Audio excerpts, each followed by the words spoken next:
This is the Kratom Science Podcast. I'm your host, Brian Gallagher, blog and social media writer for KratomScience.com, your source for all things Kratom. My guest is Dr. Darshan Singh from the Center for Drug Research at the University of Science in Malaysia. Dr. Singh studies substance abuse, addiction treatment, and harm reduction. He has conducted multiple studies of kratom consumers and has found kratom in its pure form to be a safe and effective way to decrease substance use, mitigate withdrawal symptoms, and decrease HIV risk behaviors among addicts. Dr. Singh is one of the most active scientists in the study of kratom in Southeast Asia. I've seen your name on a lot of studies that I've read, and Correct. And yeah, thanks for all the work you do. It's taught me a lot about kratom, or kratom. That's what we call it around here. There's different people pronounce it different. Correct. How do you pronounce it in Malaysia? In Malaysia, it is pronounced as ketum. Kratom. Ketum. Yeah.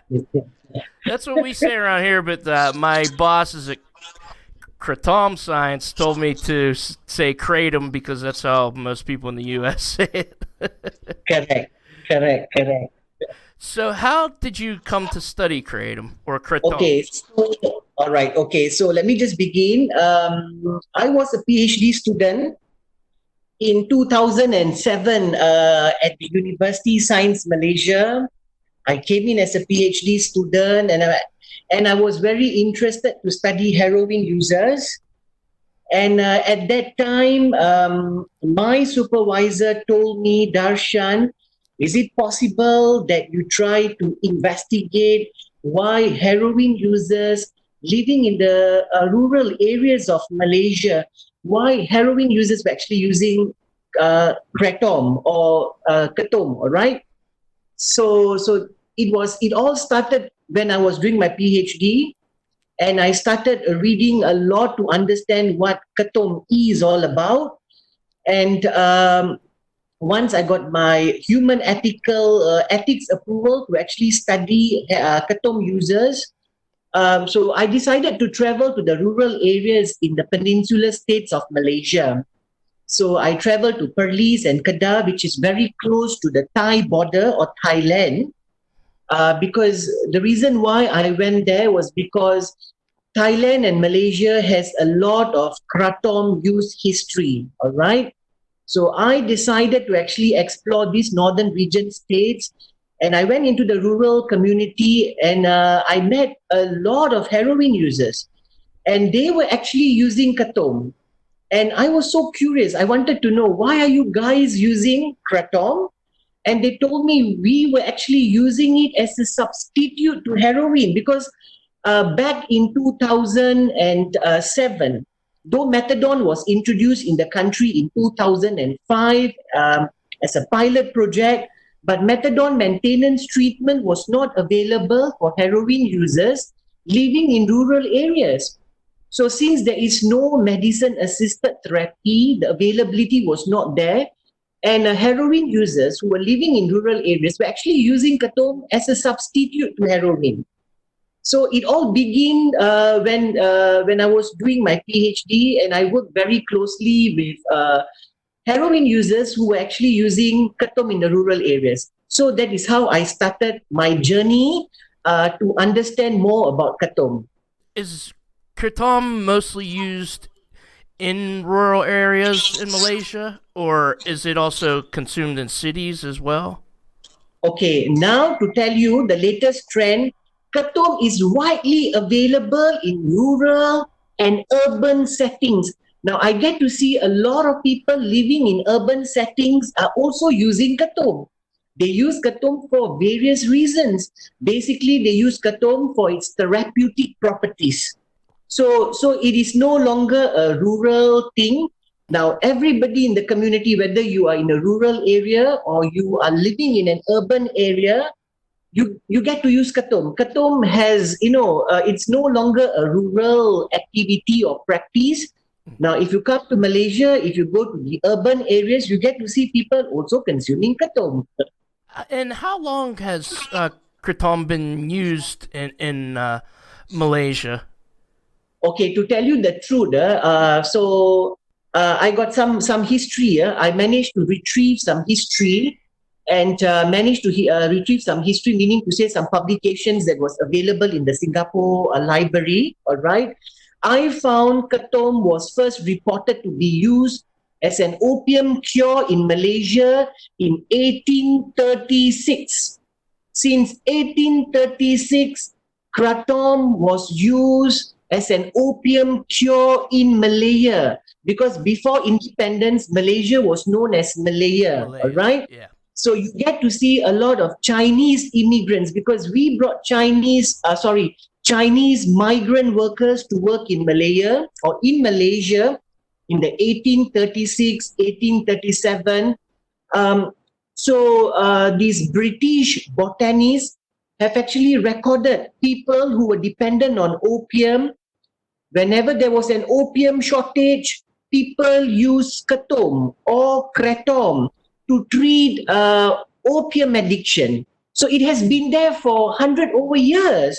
It is nothing new. So unfortunately, as I said, there are many reasons why the government decided to regulate Ketom.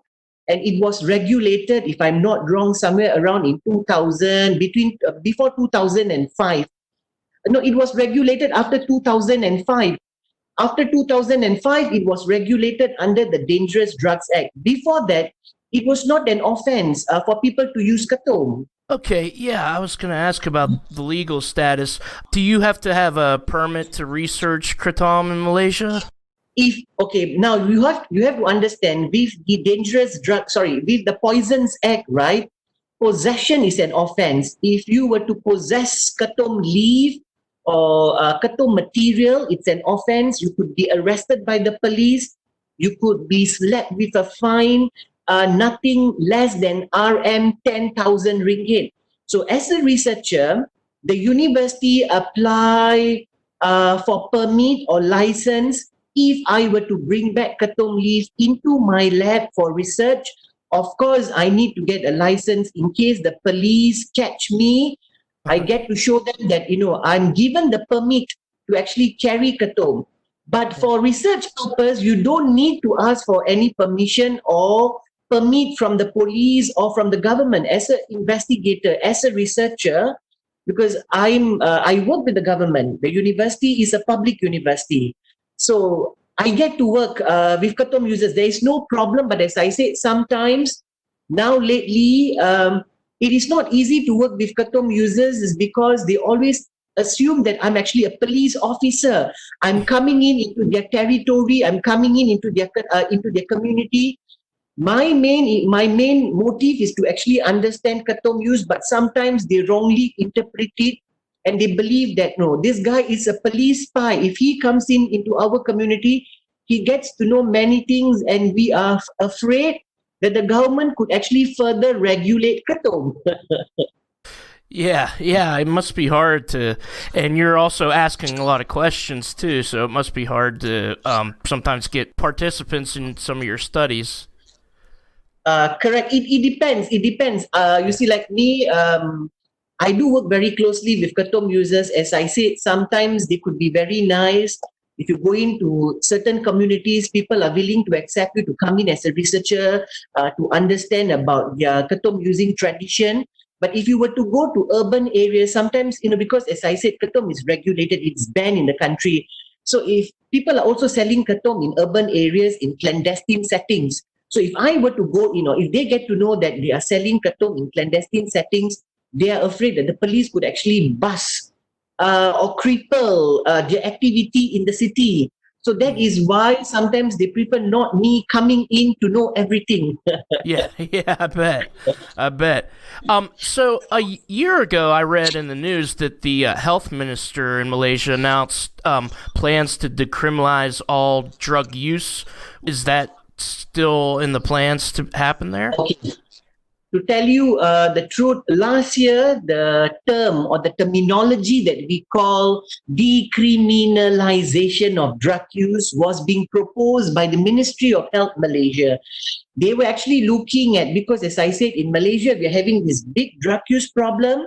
Mhm. And it's an offense if you were to administer drugs and if you are tested positive for drug use.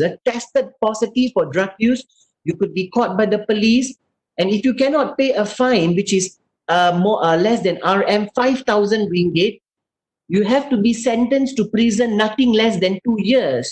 Now, the prison population, I would say more than two-thirds of the prison population in Malaysia are incarcerated for minor drug-related offences. Mm. So that is why, and to also address the overcrowding of prison, the government decided to see whether they could actually decriminalize drug use.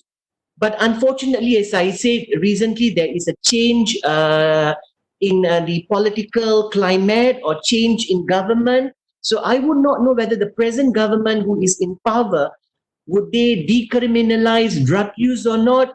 We would not know, but the term was brought up. The idea was brought up last year, Mhm. and it was just waiting for cabinet's approval. But as I said, in the month of March this year, there is a political transition. So we would not know whether the current government will bring up the topic of decriminalizing drug use. We would not know. Is the public in favor of kratom being legal? Okay, to tell you the truth right now, since Malaysia is facing or experiencing this big drug use problem, so and the media have highlighted negatively about Ketum. Every time if you read the Malaysian paper or the mainstream media in Malaysia, the newspapers, they always report about kratom seizure. A lot of young people are engaging in kratom use.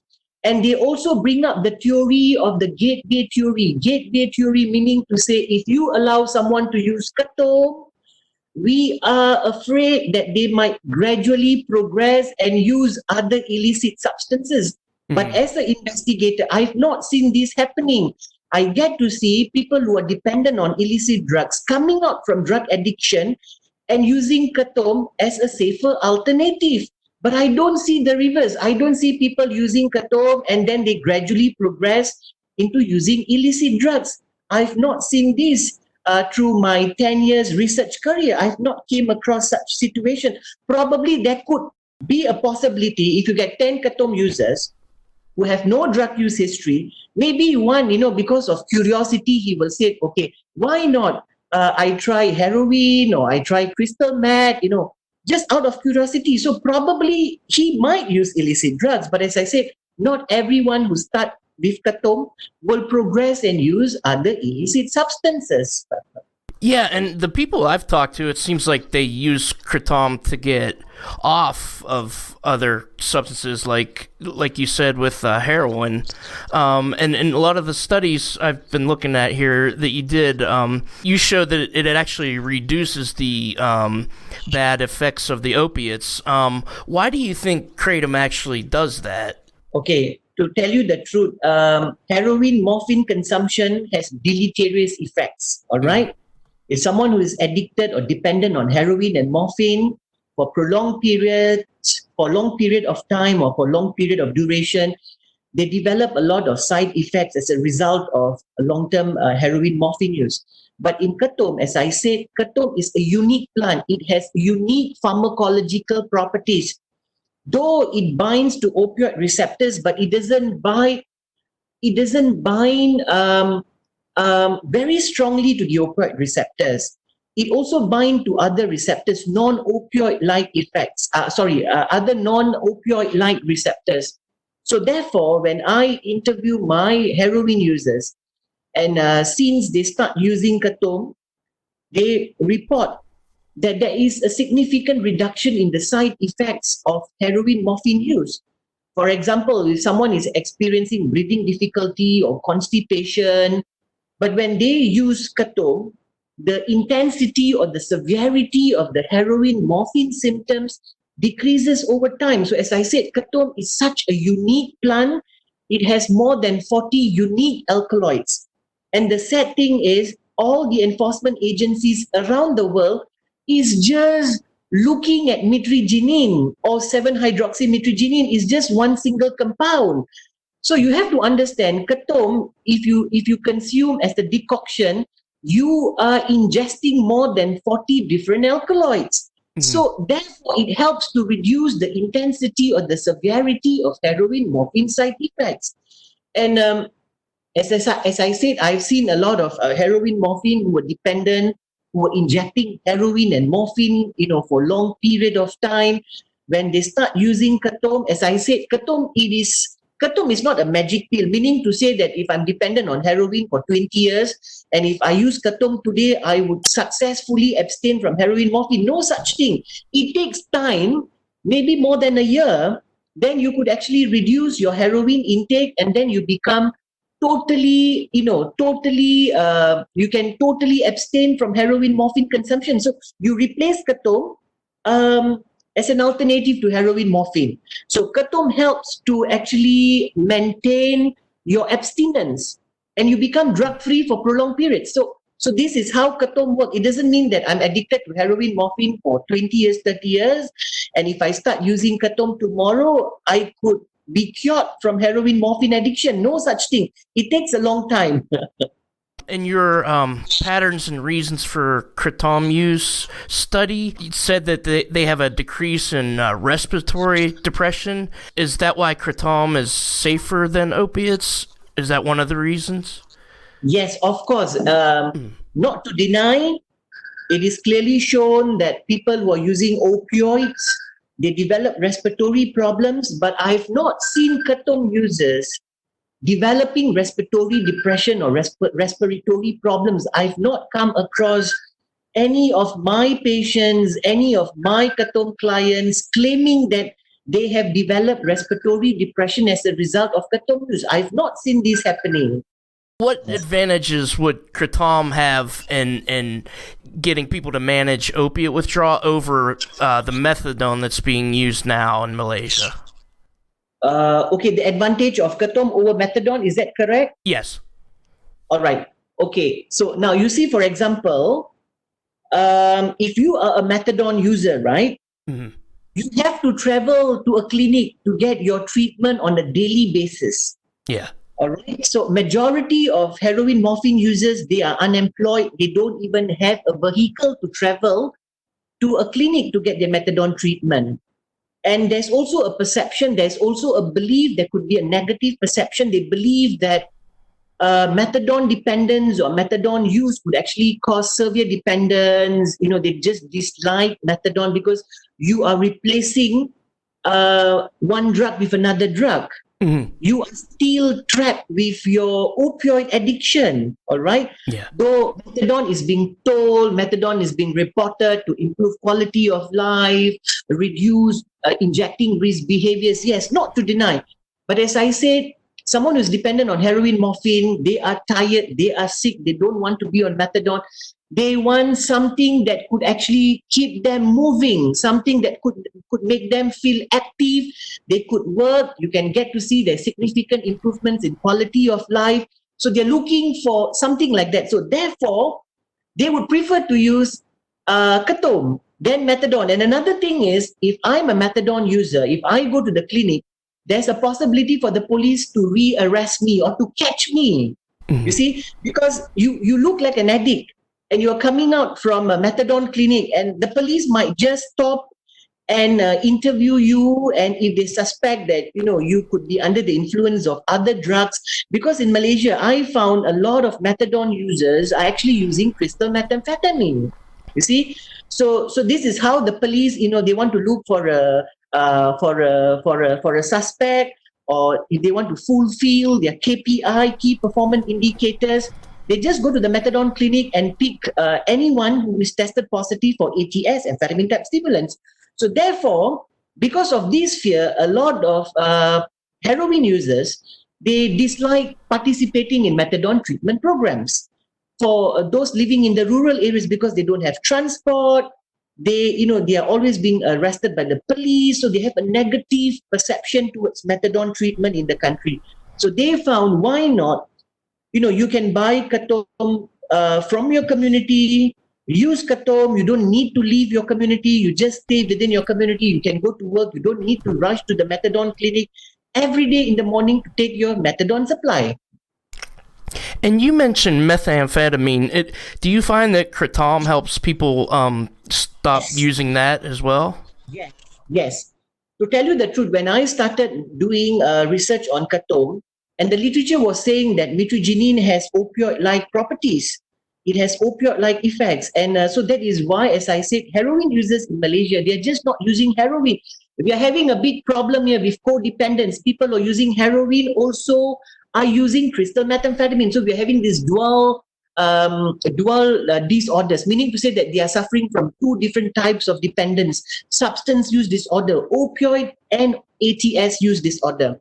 So what I did was, in the past, I get to see heroin users using it, but later part, I get to see people who are dependent on heroin and amphetamine type stimulants using Katom to reduce their dependence on heroin as well as amphetamine type stimulants. So this is what I'm actually seeing. So I'm also a bit curious. I keep telling to my colleagues in the lab, please do some kind of experiments to see whether there's any alkaloid in Katom that, that has stimulant properties, could be isolated and developed as a medication for people who are dependent on amphetamine type stimulants. So basically they're doing something. But as I said, when people consume Katom decoction as a juice, Katom help to reduce heroin intake and methamphetamine intake. I can assure you this. And recently I've done a study, but I'm still writing it. I get to see about 300 over heroin users who are dependent on amphetamine type stimulants. I get to see them because I wanted to know whether Katom is being used to actually reduce heroin and ATS. And this is what I found from my preliminary findings. But I'm still writing the report. It could be out in the next 2 to 3 months. But yes, Katom can help reduce opioid and amphetamine type stimulants dependence. It helps to do something. They could reduce their intake. Yes. Oh, that's great. And there was another study. I had Dr. Swager on here a couple of weeks ago, and I talked to him about this study that showed that when they initiate Kratom use, illicit drug users lower their risk behaviors around HIV. Does that have to do with the fact that they have an increased social functioning when they use Kratom? Of course. So this is what I also did another study recently with about 26 heroin users were tested positive, and but that paper, it's still under review, right? It's under review now. So I interviewed about 26 heroin users who were tested positive for HIV, and they reported using Katom, and they told me that Katom could actually help reduce their engagement, their involvement in risky HIV behaviors like injecting practices. When they start using Katom, they don't need to use heroin, they don't need to inject heroin, they don't need to share the injecting equipments. And if they were to engage in risky sexual behaviors, they are alert, they are conscious, they are aware, and they know that they need to wear a condom. You see? So this is what I did recently, but in the past, in one of my studies, when I get to interview hundreds of heroin users, I get to see Katom could actually help reduce HIV risk behaviors. Katom could be used as a harm reduction component to help risky behaviors or HIV risk behaviors in opioid users. Does the increased social functioning of Kratom users lead to a better public perception of Kratom in Malaysia? Okay. To tell you the truth, at present, the community have negative perceptions towards Katom. As I said, it all started from the media highlighting negative image about Katom. And another thing, the community doesn't know much about Katom. For them, they just, the only thing that they know that Katom is a drugs, it is harmful. So the press, the media, it's not educating, they are not disseminating the right information to the community. The community should be educated. They should be educated, meaning to say that they should be given adequate information that Katom is not harmful. I've been advocating this for a very long time. I said, Katom, it's not a dangerous drug. It is not as dangerous as heroin and crystal meth. I don't see Katom users engaging in criminal behaviors. I don't see Katom users experiencing impairments in social functionings. They were all productive. Compared to heroin and ATS users, they always engage in crime. A Katom user doesn't need to engage in crime.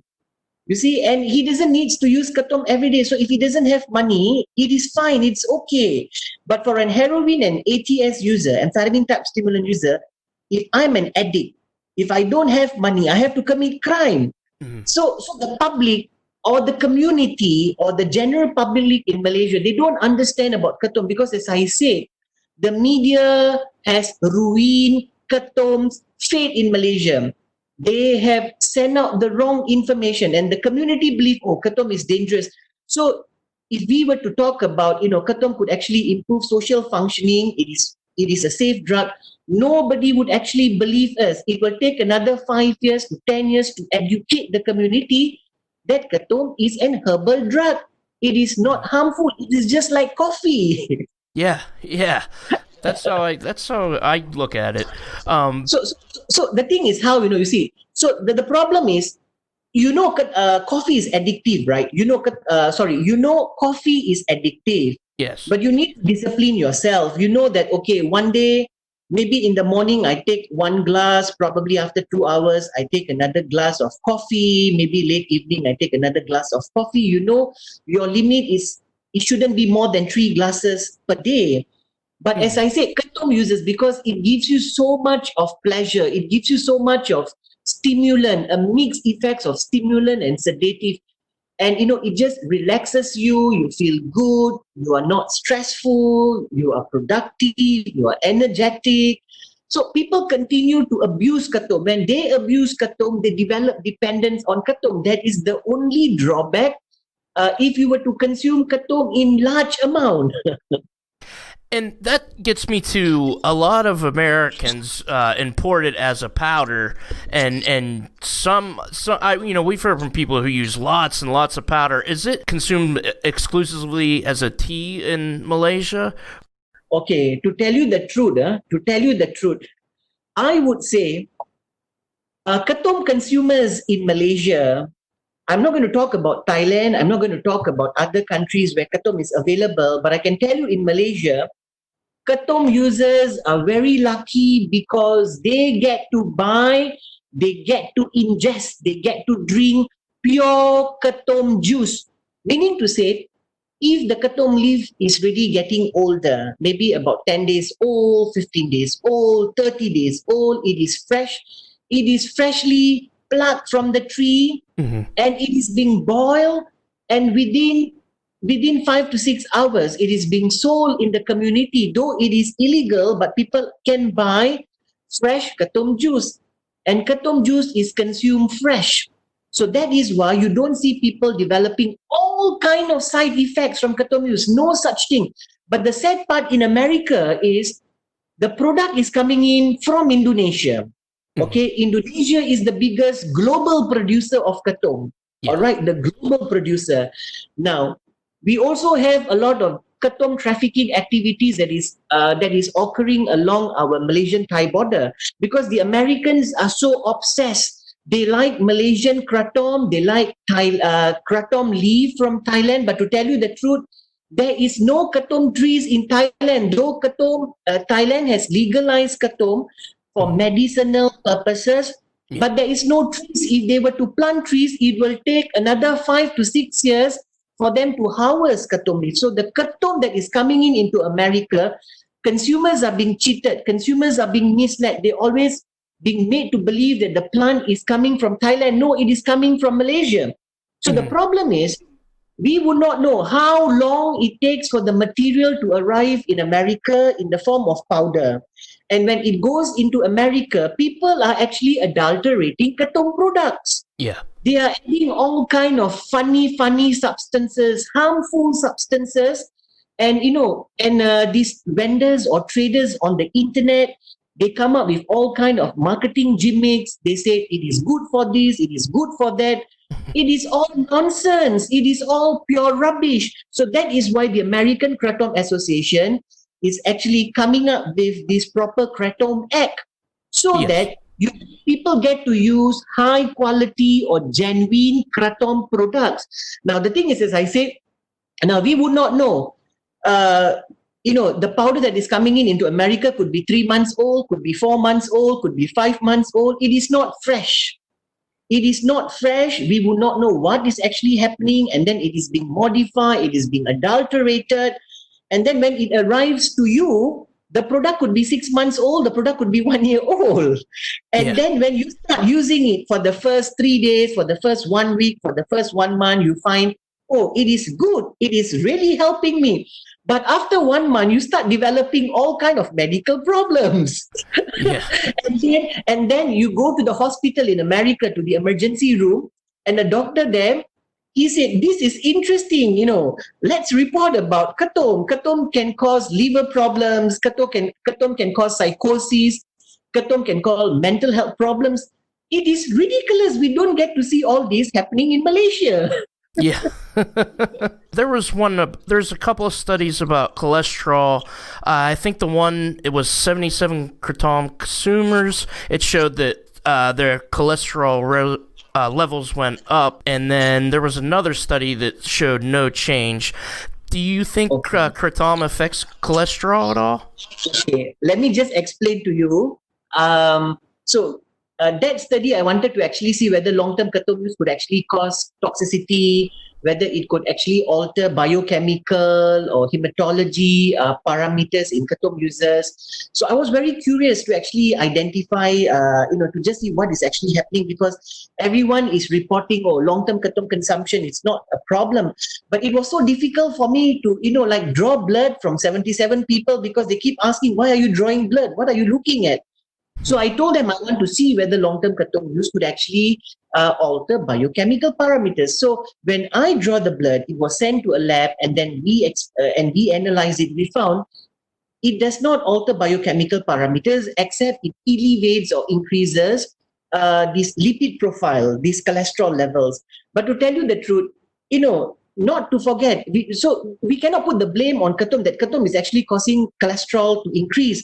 It could be other dietary factors, it could be other physical inactivity. So that is why I said there could be other factors that have actually caused the lipid profiles to go high in Kratom users. Then in another study when I did, I found there's no significant differences between healthy control and Kratom users. Maybe in this population of Kratom users, because it was done in a different setting, in a different location. So in the newest study, we found there's no significant differences in the lipid profile. Probably could be attributed to Kratom users are all hardworking people. They go and, after using Kratom, because they're manual laborers. So after they use Kratom, they go and sweat out. So they have, they have a good health. So in this new study, I found there is no elevation in lipid profile. So it is too early for us to make a conclusion to say that if I use Kratom for prolonged periods, there's a possibility of me experiencing elevation in my lipid profile, and in the long run, I could develop cardiovascular problems. So we have not investigated all that, but yes, we just did a study recently to see whether long-term Kratom use could actually cause cardiotoxicity or not, because in the animal studies, it shows that mitragynine is cardiotoxic. So I did a recent study, but that report is under review right now. So if it gets published, it'll be very interesting. Then you will get to know whether Kratom could cause cardiovascular problems or not. Yeah, and what about Kratom in the liver? There's been studies that showed it might have affected a few people in the liver, and there's been other studies that showed it hasn't. No, as I said, because you see, because when many case studies started to appear from America, there's a lot of case studies coming out from America showing that people who use Kratom or Kratom, they develop all kind of bizarre or awkward liver disorders. And so I was a bit skeptical. So therefore, I decided to actually do a blood test. And I found that Kratom does not impair liver parameters. You see? Mhm. And then I've been talking to my Katom patients until today. We do a lot of, experiments on Katom users. I've not come across any single case or any single patient of mine saying that, Dr. Darshan, I've been using Katom and I've actually developed liver problems. No, I've not seen that. But I'm a bit surprised why Americans who use Katom in America develop all kind of bizarre liver-related disorders. So I would not know why. Maybe it could be due to the powder. Because as I said, in Malaysia, people are consuming Katom juice in the form of juice. It's an herbal tea. Yeah. You see, so in America, people are actually diluting Katom powder in warm water or in cold water. So we will not know whether the powder is being diluted properly or not. So that needs further investigation. I've even heard from people that said it caused hair loss. Have you ever heard that? No, I've never come across anyone saying. I can prove to you. I've been working with Katom users who've been using Katom for 40 years, 50 years. Yeah. I see they have a lot of hair on their head. I've not seen people complaining my hair is falling because of Katom. No such thing. The reason for the hair fall could actually be to the adulterated use of Katom products lah. Yeah, that makes sense, and that's why we really do want that Consumer Protection Act to be passed here. So, and we've heard from Kratom consumers that they don't get better effects with higher doses. Looking at the based on Katom consumers' experiences in Malaysia, just say for example, if I want to start using Katom, today, I will usually start using Katom in smaller quantities. All right. Smaller quantities, when you consume Katom in smaller quantities, it normally provides you a mixture of sedative and stimulant effects. But the stimulant effects becomes more profound after about 1 hour or probably 2 hours, all right? Mhm. So in small amounts, at the very beginning, after about 10 to 15 minutes, you experience two types of effects, sedative and stimulant. But as I said, the stimulant effects becomes more profound, all right? So what happened is they begin to develop tolerance. So they start liking the stimulant properties, they start using more Katom. So in the long run, maybe, after using for about 1 month, from half a glass towards the end of the 30 days period, they start consuming 1 glass, all right? 1 full glass. So they still get to experience the stimulant properties, but as I said, if they continue to take more Katom, there is a possibility of them, so this is what happens. There's a possibility of them experiencing two types of effects. Sedative at the very beginning, and then stimulant effects pick up later. But as I said, the intake of Katom will actually increase from half a glass to 1 glass, 1.5, 2 glass, 3 glass. So maybe after about 4 to 5 months, they already know that, I just don't like the sedative effects because I'm consuming too much of Katom. It is no longer providing me the stimulant properties.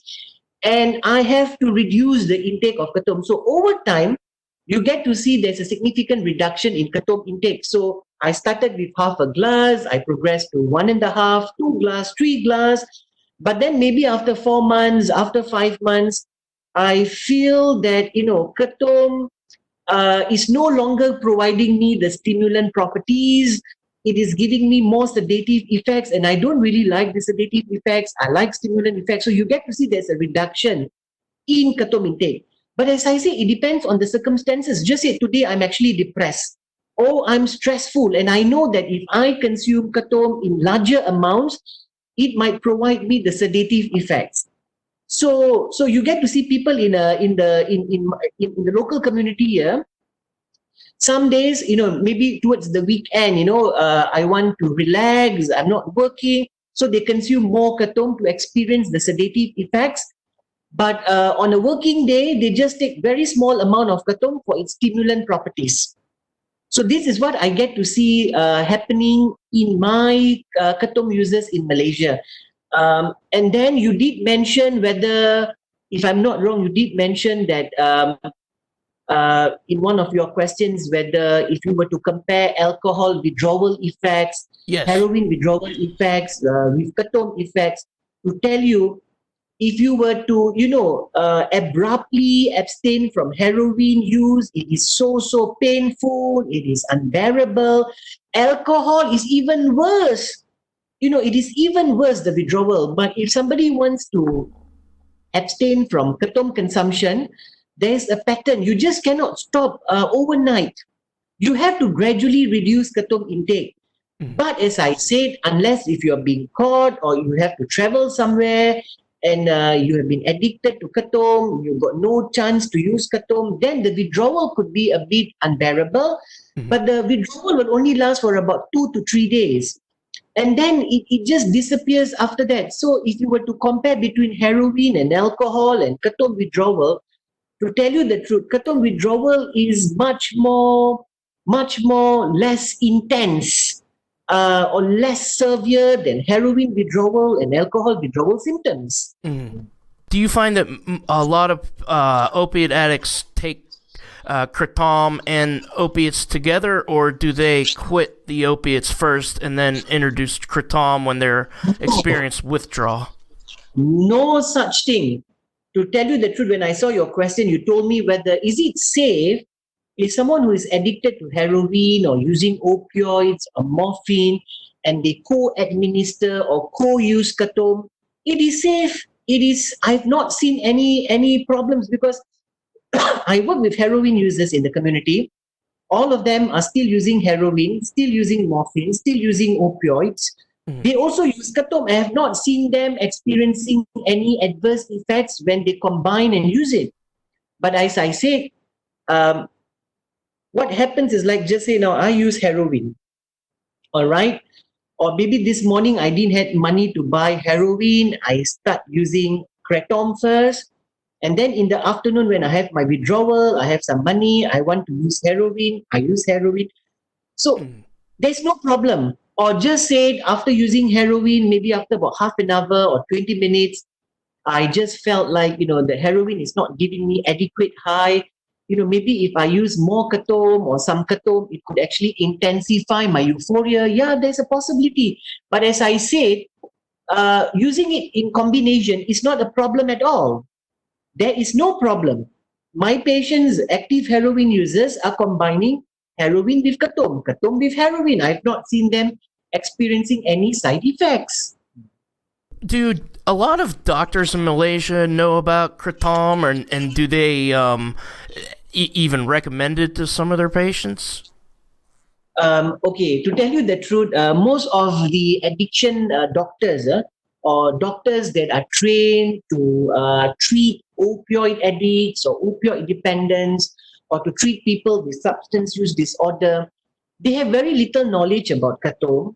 And since ketom has similar opioid-like properties, so therefore, just say, for example, a ketom addict, he wants to actually wean off, or he wants to quit, or he wants to abstain from ketom, he goes and see a general practitioner or an addiction specialist. So normally what they do is they try to use opioid-based therapy such as methadone or buprenorphine, just to help them reduce the intensity of ketom withdrawal.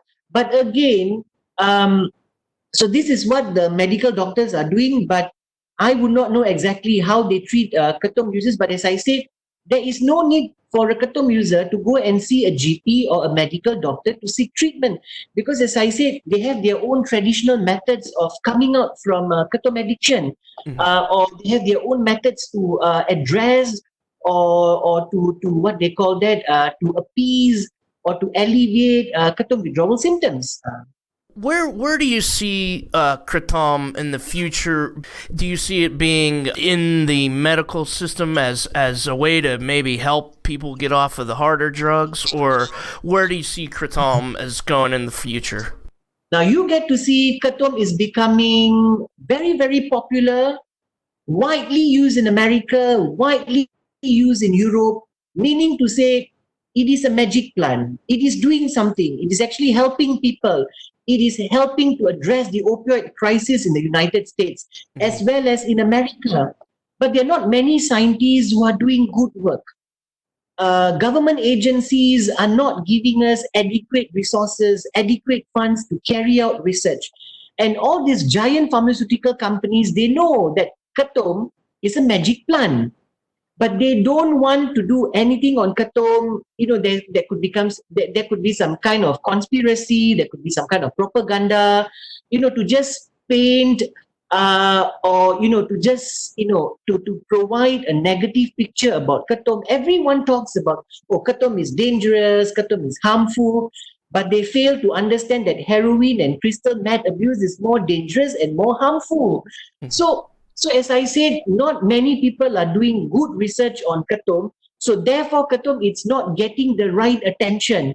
But to tell you the truth, if we can actually, if we get dedicated researchers in America working with Malaysian counterparts, if we can do great work to prove to the world that Katom is a safe alternative to opioids, to tell you the truth, Katom in years to come will be the mainstay for pain treatment and the mainstay for opioid treatment, to tell you the truth. But as I said, there are many players out there who is trying to ruin, who is trying to destroy Katom's fate. So, and then not many people are aware and know and understand about Katom. I also sympathize and pity Katom consumers in America, those who are dependent on opioids, decided to use Katom. But as I said, when they start buying the wrong products, start using Katom, and they develop all kind of negative side effects, there's also a possibility of them, saying negative or bad things about Katom. So now I think there is a need for, researchers, the global community, the global research community to come together, sit and discuss and see what else we should do together collectively to show or to prove scientifically that Katom is a safe alternative to opioids. We need to do that because we know there are many people behind there, like, I got no right to talk about FDA. All right. But I can talk in Malaysia, you have all these regulatory agencies. Their main aim is, destroy Katom, regulate it, ban it. It is harmful drug. I always tell them, so you are saying Katom is much more dangerous than heroin and crystal meth? They could not answer, but they said, yes, it is equally dangerous. But I say, as a researcher, I think Katom is very safe. I don't see people dying because of Katom. I don't see Katom users engaging in crime. No problem. Significant improvement in social functioning. No problem. Thank you, Dr. Singh. Look up Dr. Darshan Singh on PubMed to see a lot of his studies and look for links in the description. Please like and subscribe if you're listening on YouTube. Give us a good review on Apple Podcasts. The Kratom Science Podcast is written and produced by me, Brian Gallagher, for KratomScience.com. Take care.